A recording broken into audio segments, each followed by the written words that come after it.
আসসালামু আলাইকুম everyone, Mariam's kitchen থেকে আজকে আমাদের আইটেমটা হচ্ছে চিংড়ি ভুনা।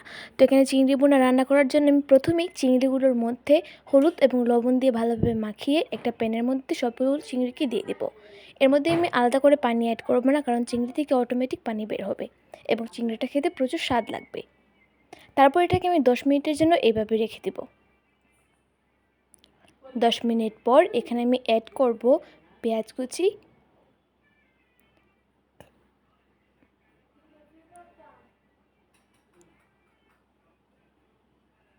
তারপর এর মধ্যে দিয়ে দেবো কাঁচামরিচ। এগুলো দেওয়ার পর আমি এটাকে ভালোভাবে নেড়ে চেড়ে নিব।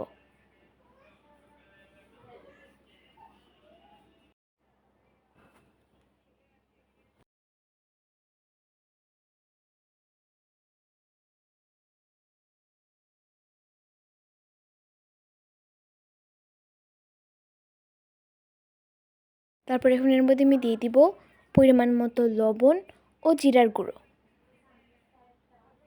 এবং আবার সব কিছুর সাথে ভালোভাবে মিক্স করে নিব।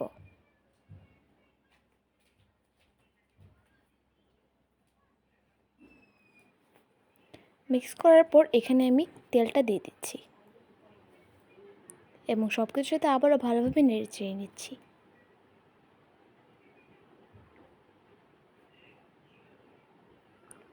আরও কিছুক্ষণ পর এর মধ্যে আমি অ্যাড করে নিব পেঁয়াজ, রসুন বাটা ও আদা বাটা।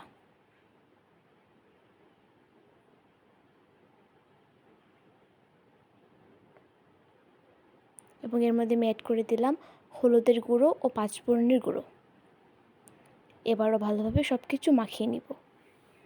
তারপর এর মধ্যে আমি টমেটো সসটাকে অ্যাড করে নিলাম।